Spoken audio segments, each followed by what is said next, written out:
friendship, ito, mainit na yung kawali. Mali na talyase, ito, ilalagay ko na itong leftover na buto-buto ng manok. Hinimay ko, yung inulam namin dati ni Tambo na may paa ng manok at saka buto-buto. Ito yung natira, isasahog ko ngayon dito, ipiprito ko. Ayan, o diba?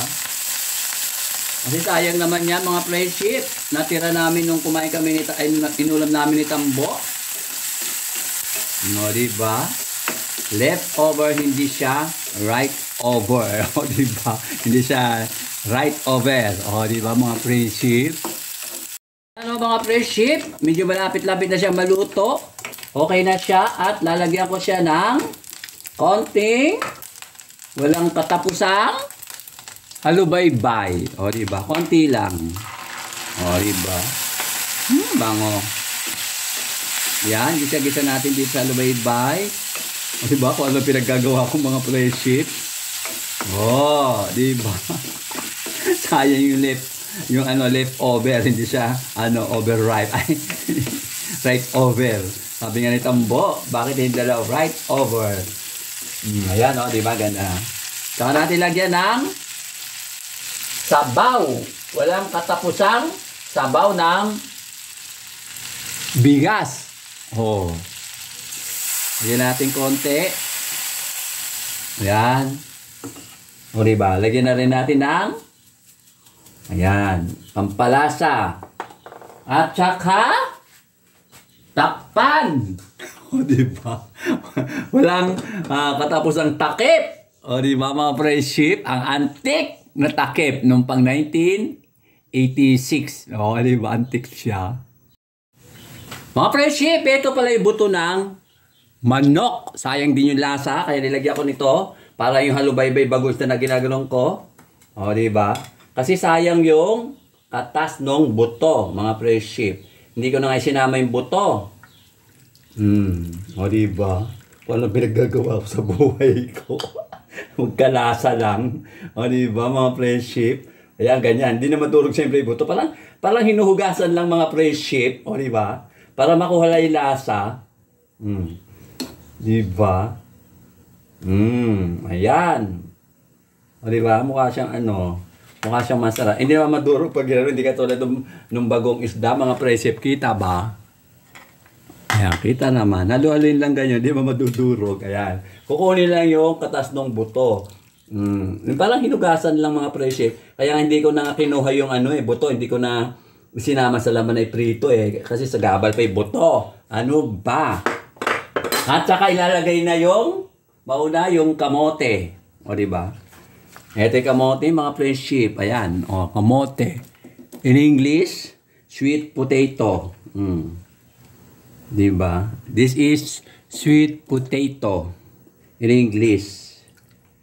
Inuna ko to mga friendship kasi matigas. Tsaka yung ng talong, tangkay ng talong kasi baby talong, is talingling. O diba talingling? Yung galing sa ito. O ayan yung tangkay kasi sariwa naman yung talong mga friendship. Makikita nyo mamaya yung talong. Ulian talong. O ayan, takpan. Mga friendship, ayan o diba? Kumukulo na siya. Ang ganda ng kulo. At ilalagay na natin ang ibang sahog. Ibang gulay. O diba mga friendship? Ito ilalagay natin ang mga taling. O diba taliling. Maliliit na talong galing ulit dun sa tawag dito sa Senior Citizens Park. Napadaan ako doon. Kumuha ko. Pwede naman kumuha doon sa tanim namin mga senior. O diba? O yan. O diba ganda na itsura. Ilipat nga natin dito. Ayan. Yan. Tapos dito. Ayan. O yan. O diba ganda? At etong ampalaya, native na ampalaya. Hindi ko na tinanggal yung nasa gitna dahil mura pa siya, bata pa siya. Hindi pa siya gurami. Gurami means gurang. O diba mga friendship? Yan. O diba? Ayan. Diba? O diba ganda na itsura? Kulang ata yung sabaw. O. Diba? At saka katulad ng dati, yung kamatis, pisa-pisa. Ayan, pipisahin ko mga friendship.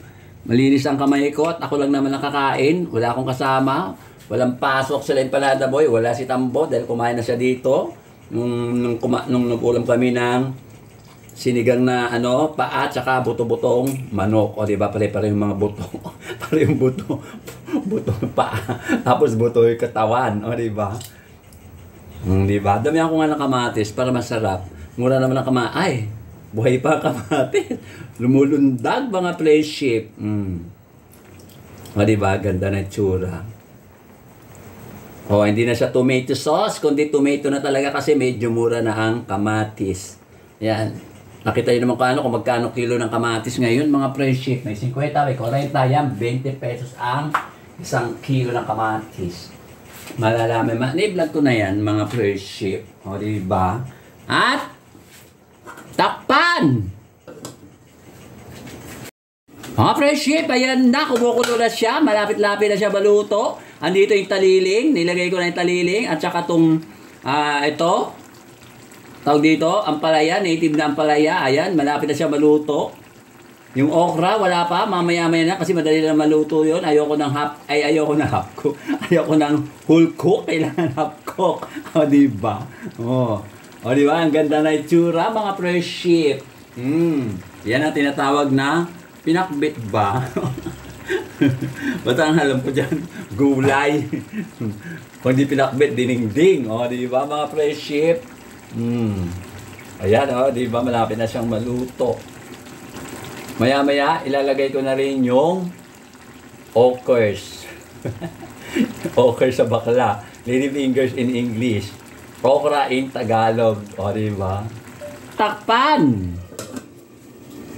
Friendship, lalagay ko ng okra. Ang okras.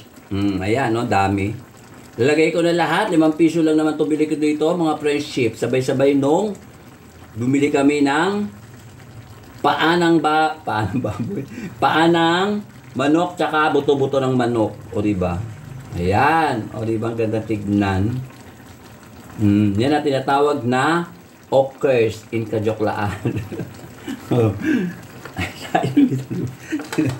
At saka takpan. Ayan, mga friendship, malapit na siyang maluto. Ayan, diba? Mukha siya masarap.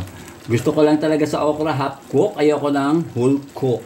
Alam niyo bakit? Pagka na whole cook, siya, madulas siya, malaway siya, madulas. O, diba? Kaya mas mainam yung half cook. O, diba? Mga friendship, eto na siya. Pwede na siya. Luto na ang okra. Half cook na siya. Hindi na siya whole cook. O, diba mga friendship? Mga friendship, ito na ang aking finished foods. Hindi ko alam kung pinakbit ba to, inabraw or dinengding na may okra, kamote, talong at native na ampalaya with tomato. Hindi na siya sauce. O, diba mga friendship? O, diba ang sarap niya mga friendship? At may kasamang laman ng manok na galing sa buto-buto. O, diba mga friends? Imbis na isda, yun na lang sinawag ko. Yun ang tinawag na leftover. Mga friendship, eto na. Kakain na ako ng tanghalian. Tanghali na. Alauna na. Ito ang aking ulam ngayon. Niluto ko kanina. Ayan, pakbet ba o inabra o dinding. Basta ang tawag ko dito siguro palakbet dahil walang masyadong sabaw.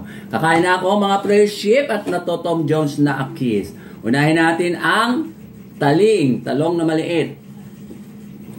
Harap. Siyempre, luto ko kaya masarap. At lahat ang palaya. Yung palayang native. Ayan, konti lang sa mga friendship na tuyo. Sarap din. Siyempre, luto ko rin. At eto, yung sweet potato.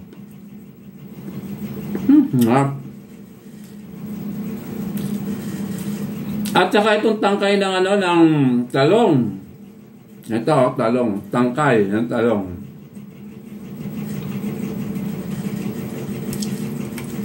Yep. At saka itong this is lady fingers. O diba? Ito yung okra sa bakla. Okra. Ayan, masarap. Hindi siya hindi siya yung madulas mga friendship. Half cook. Hindi siya whole cook. Shout out kay Ma'am Juby at saka kay Sir Glenn at saka dun sa tatlong anak niya. Siyempre dun sa nanay ni Ma'am Juby, sa mga patid niya at saka sa tita niya at saka sa apo niya. O di ba mga friendship. At siyempre kay Sir Ruben at saka Ma'am Ethel at mga anak niya. Diba? Mga vlogger ng taga-ibang bansa na laging nanonood sa akin. Maraming salamat sa inyo lahat. At sa mga vloggers din dito sa Pilipinas na matyaga rin nanonood sa akin. At sa amin nilitambot sa kaning Panada. Hanggang dito na lang mga friendship. Ang lady fingers, ayan, masarap. O di ba kayo na, babay na mga friendship at kakain ako. Pinakita ko lang ulit itong aking niluto. Thank you for watching.